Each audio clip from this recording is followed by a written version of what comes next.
Paano niya yan, Mr. Maravillas, yung mga nakulong sa Qatar na mga matitigas ang ulo na mga DDS na OFWs? Ang sabi, tutulungan pa rin ang gobyerno. Marcos admin vows to help arrested Duterte supporters in Qatar. Tigilan na niya ninyo yung pag-idolize sa mga political leaders. Meanwhile, Migrante Middle East in a statement expressed its deep concern over the recent arrest of Filipino workers in Qatar. May differ in our political beliefs, we emphasize that this should not compromise their safety to jeopardize their employment abroad. Yusek, ditong weekend, mayroon pong mga Filipinos na nakulong sa Qatar dahil daw po doon sa ginawang kilos protesta in support kay dating Pangulong Rodrigo Duterte. Ano po ang tulong na maipagkakaloob? Nagpapagang mga balita at pagtalakay sa mga isyu ng lipunan. Bulsa! Opinyon, banat at paglalantad sa katotohanan. Bulsa! What you see is what you get. You decide. Paano niya yan, Mr. Maravillas, yung mga nakulong sa Qatar na mga matitigas ang ulo na mga DDS na OFWs? Ang sabi, tutulungan pa rin ang gobyerno. Yun nga po ang malungkot. Nagpasaway na sila, wala man sanang problema. Gumawa sila ng sariling problema, mga kababayan. Ngayon, kailangang tulungan ng ating gobyerno. Kung pwede nga lang po, mga kababayan, na pabayaan na muna para naman tumino kung ako po yung Pangulo. Kaya lang talagang mabait yung ating Pangulong Bongbong. Kahit pasaway po itong mga kababayan natin, pinag-utos pa rin na tulungan sila. Kahit ang tawag sa kanya bangag. At gusto tanggalin sa posisyon, mga kababayan, at iluklok yung gustong mamugot. Yung vice-presidenteng gustong mamugot. Ito ngayon yung balita. Philippine government vows support for OFWs arrested in Qatar. Marcos admin vows to help arrested Duterte supporters in Qatar. Sabi ni Yusek Claire Castro, yung Philippine government immediately sent a labor attaché and a lawyer to assist the arrested Filipinos, delivered care packages to them. Kaya po umaaboso. Kung kay Digong po ito, sasabihin ni Digong, bahala kayo sa buhay ninyo. Wala akong paki, mabulok kayo dyan. Kailan po, iba yung ating Pangulong Bongbong Marcos, immediately nagpadala ng labor attaché, pati abogado, para tulungan. Pero sabi sa nakuha nating balita, baka daw, mga kababayan, makulong ng hanggang 3 taon itong mga OFWs.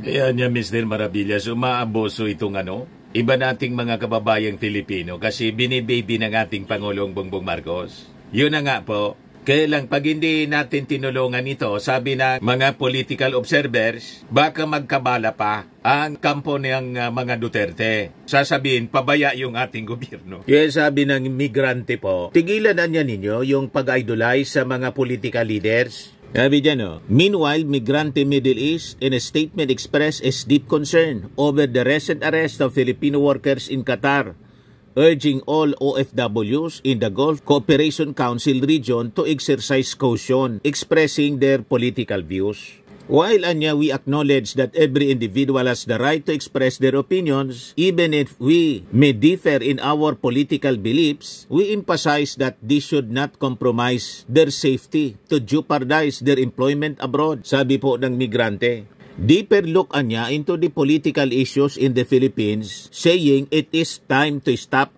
idolizing political leaders, particularly those political dynasties who abandon their campaign promises in duties once elected. Yan nga po ang problema. O ngayon, yun ang inabot nila. Yung iba na nanawagan pa, mag-zero remittance for 1 week. Pag minalas itong mga OFWs na nag-rally, mga kababayan doon sa Qatar, malamang 3 years. Sa 3 years, wala talaga silang mairiremit kasi kulong, walang hanap buhay. Sacrifice yung kanilang mga pamilya. Mabuti kung tulungan ni Sara Duterte yung kanilang pamilya.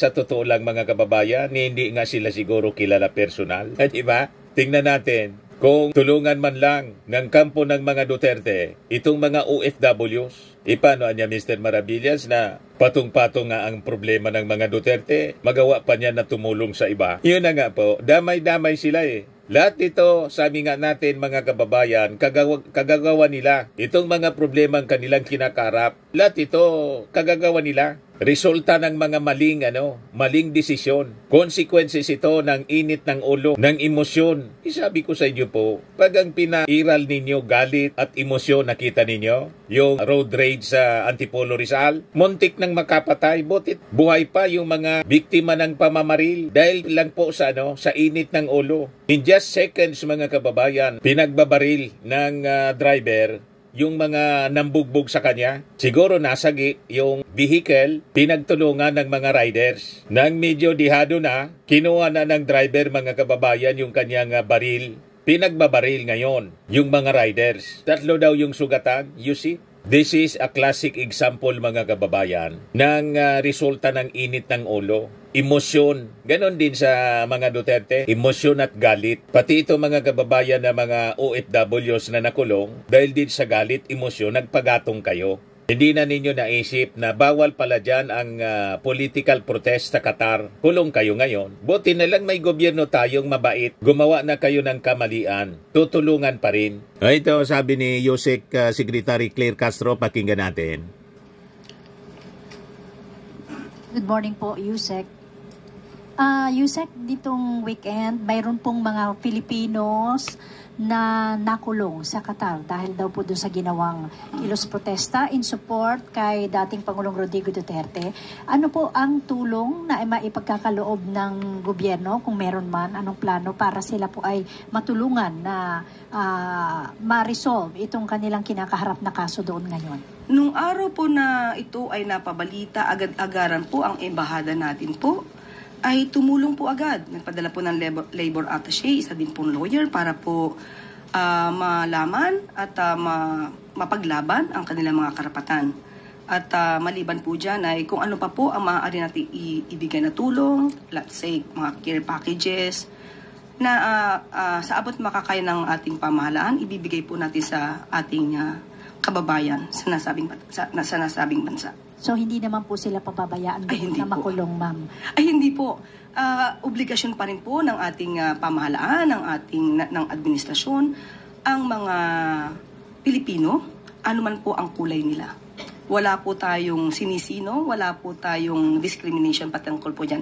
Basta po kapwa Pilipino, tutulungan po yan ng administrasyon. Apo. Follow up lang, ma'am, yung ibang mga Filipinos na nagrarally pa rin para dito kay dating Pangulong Rodrigo Duterte, katulad po sa Davao nung kanyang birthday, marami pong nagtipon-tipon sa ibang lugar sa bansa. Ano po ang nakikita nyo rito? Marami pa rin yung mga sumusuporta sa kanya sa dami ng mga umattend. I'm sure nakita rin po ito ni Presidente. Ano po ang take niya dito sa ganitong mga sitwasyon? Kung nag-celebrate po sila ng birthday po ni dating Pangulong Duterte, hindi naman po natin mapipigilan yan. Kung maraming sumusuporta sa dating Pangulong Duterte, karapatan po nila yon. Hindi po natin to pipigilan. Thank you, ma'am. Walang base po yung mga akusasyon ng mga DDS na sinisikil yung inyong karapatan na makapagpahayag. Pwede kayong magprotesta, magpahayag ng inyong mga damdamin, basta't wala kayong lalabaging batas. Tulad ng paglabag ng batas doon sa Qatar, yan tuloy kulong. O dito, kung mananawagan na kayo ng revolusyon, malamang sa malamang tatambakan kayo ng kaso. Inciting to sedition na yan, rebellion. Pero kung magpapahayag lang kayo ng inyong mga sentimiento, basta hindi libelous, ayos lang yan po sa ating administrasyon. Kahit araw-araw pa ninyong gawin ang magprotesta, ang akala nga natin magpi-people power na kayo no March 28 at tatanggalin na ninyo bilang Pangulo yung ating presidente si PBBM. Kinamagahan si PBBM pa rin yung presidente. At malamang sa malamang hanggang 2028 PBBM pa rin ang presidente. At sa 2028, si Martin na ang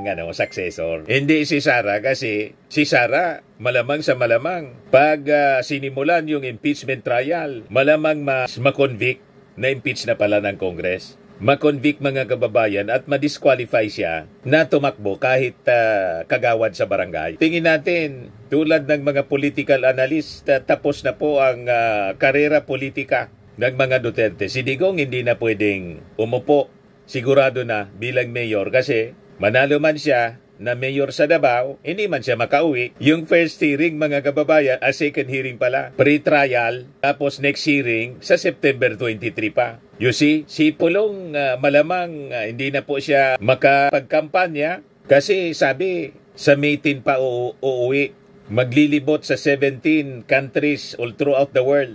Malamang ang uupo po mga kababayan na congressman si Migs, representative dyan sa Davao, sa distrito ni Pulong. Si Migs Nograles na. Talagang tama yung sabi sa Bible, in everything there is a season in time. Ito na rin siguro yung panahon ng pagtatapos ng politika mga kababayan ng mga Duterte. Hindi lang sa ating bansa, kundi pati sa Davao. Pinagmumura niya kasi yung ating Panginoon. Kaya ibinagsak siya ng ating Panginoon. Tama ba? Firmax Firming and Lifting Cream, pinapahid po sa mga pulses in affected area. Mainam po sa paninigas ng mga kaso-kasuan.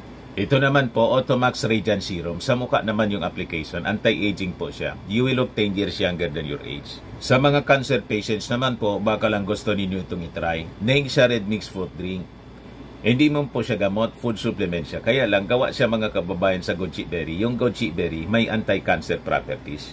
O ngayon, yung mga inquiries ninyo, dumiritso na lang kayo sa aming messenger sa Facebook para masagot namin agad. Ayos pa? Ayos na ayos niya, Mr. Maravilla. At sa mga naghanap po ng malinis and spacious fitness gym, pumunta lang po kayo sa aming Colossal Fitness Gym. May Grab Car Rental din po kami. Ito naman po yung bago naming product na binibenta online. Eye Glow Serum, whitening po siya. Tingnan ninyo yung epekto sa aking anak na architect before and now. Yung mga inquiries po ninyo, dumiretso na lang kayo sa kanyang Facebook account, Riz Maravillas.